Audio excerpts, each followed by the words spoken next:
Bonsoir, frères et sœurs. Bonsoir à tout le monde. Shalom, shalom à tous les enfants de Yahushua. J'espère que vous vous portez bien. Par la grâce du Seigneur, moi ça va.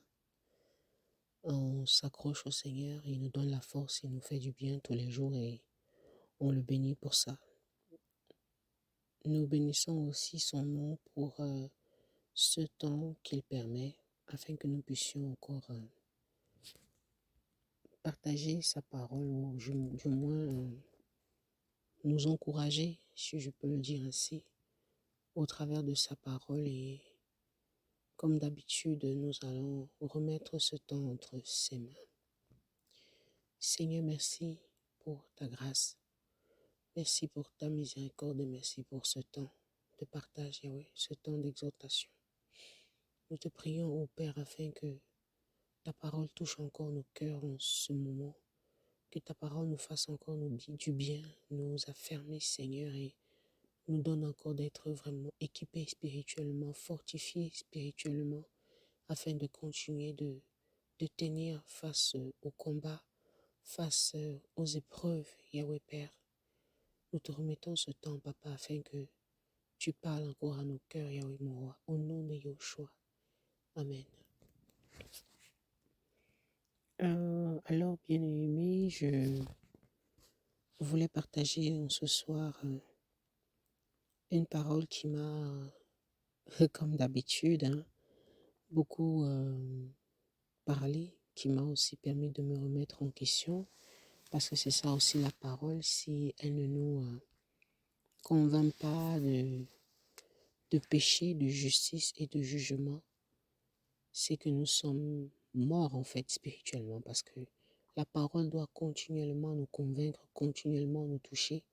Si quand on médite la parole n'est plus touchée, on est insensible, ça veut dire qu'il y a quelque chose qui ne va pas ou qui ne marche plus. Et c'est vraiment en ce moment-là que nous devons vraiment crier au Seigneur, parce que je peux dire comme ça, la mort spirituelle en fait est à côté, quoi, parce que on doit toujours être bousculé et bouleversé par la parole du Seigneur. C'est très important.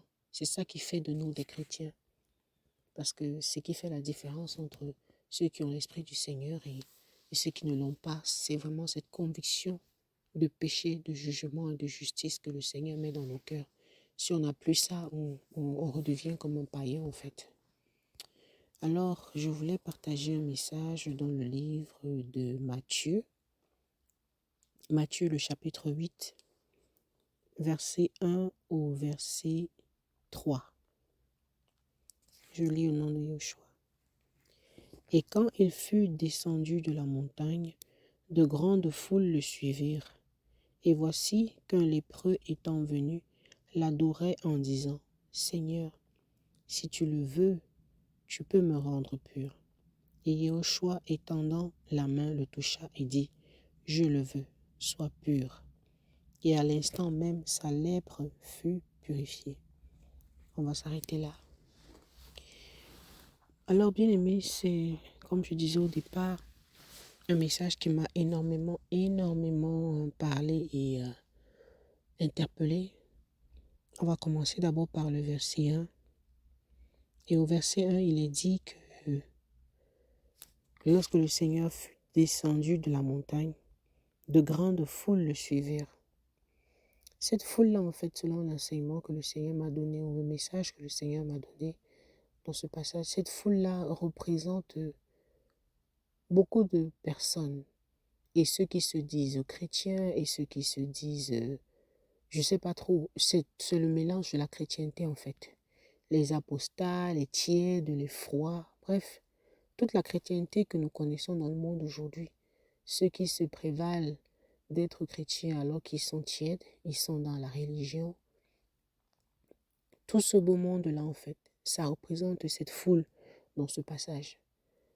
Et ce qu'il faut comprendre ici, en fait, c'est que cette foule-là qui suit le Seigneur, ce n'est pas tous qui véritablement le cherchent pour ce qu'il est ou qui l'adorent d'un cœur sincère. Et c'est là où vient la suite, c'est-à-dire le verset 2 qui dit « Et voici qu'un lépreux étant venu l'adorait en disant « Seigneur, si tu le veux, tu peux me rendre pur. » Dans cette foule qui suivait le Seigneur,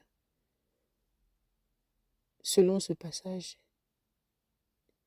il n'y a que le lépreux en fait qui est venu à lui, véritablement. Mais les autres, ils le suivaient juste pour suivre, mais sans véritablement l'adorer. Parce que le lépreux, il est dit au verset 2, le lépreux est venu vers lui et le lépreux l'a adoré en disant, et son adoration, bien aimé, si nous lisons bien, son adoration est particulière. Il dit, Seigneur, si tu le veux, tu peux me rendre pur. Son adoration est particulière. Je ne sais pas si quelqu'un a compris déjà, mais je répète encore, son adoration est particulière. Il dit, Seigneur, si tu le veux, tu peux me rendre pur. Il n'est pas venu vers le Seigneur pour dire, Seigneur, s'il te plaît, rends-moi pur. Il n'est pas venu devant le Seigneur pour dire, comme on voit souvent dans d'autres passages dans la Bible, où certaines personnes disent, Fils de David, aie pitié de moi. Il a dit, Seigneur, si tu le veux. En fait, il a demandé dans son adoration la volonté du Seigneur. Il savait que le Seigneur pouvait, parce qu'il rajoute à la suite, si tu le veux, tu peux. Il savait que le Seigneur pouvait le faire. Mais il savait aussi qu'au-delà de la capacité du Seigneur à le faire, il y avait quelque chose de primordial qui était la volonté du Seigneur. Et il a dit, Seigneur, si tu le veux, comme le Seigneur à la croix, dans le jardin de Gethsémani, il a dit, non pas comme moi je veux, mais comme toi tu veux. La volonté du Seigneur. Et c'est ça le message en fait, vraiment que je veux partager ce soir. L'adoration selon la volonté du Seigneur. Combien sommes-nous dans la chrétienté à venir au Seigneur pour demander sa volonté, sans toutefois chercher à nous justifier ou à vouloir convaincre en fait le Seigneur que c'est important que papa tu nous donnes ci, ou il est important, ou il est urgent que tu nous donnes ça. Parce que le Seigneur, il connaît tout, bien-aimé. Il était lépreux, on n'a pas dit depuis combien d'années. Il pouvait bien dire, Seigneur, là, si tu ne me guéris pas là, vraiment, je ne sais pas ce que je vais devenir. Mais malgré sa lèpre, il est venu, il a dit, Seigneur, si tu le veux.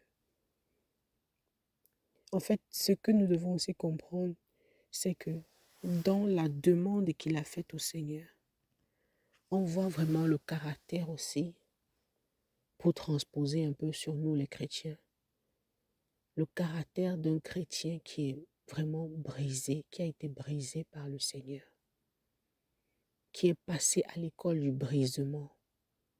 Quand le Seigneur t'a déjà tellement brisé, qu'à des moments tu oublies même ce que tu veux. Tu changes de langage dans tes prières et tu commences à dire, Seigneur, non pas ma volonté, mais ta volonté. Et le passage dit, le verset 2, et voici qu'un lépreux étant venu, l'adorait. Le passage dit bien l'adorait. Quelle adoration faisons-nous monter au trône du Père? Quelle adoration rendons-nous au Seigneur au quotidien? Est-ce que nous recherchons véritablement sa volonté? Parce que ça, c'est vraiment, c'est important de se poser cette question-là. Il était lépreux, il était malade, mais il trouve la force en lui de dire au Seigneur, Seigneur, si tu veux. Seigneur, si tu veux. il aurait pu venir là, se prosterner aux pieds du Père, aux pieds de Yeshua, et lui dire, Seigneur, je t'en supplie, ne m'abandonne pas. Ce n'est pas pour dire qu'il ne faut pas prier comme ça. Parce que parfois on passe par des moments difficiles.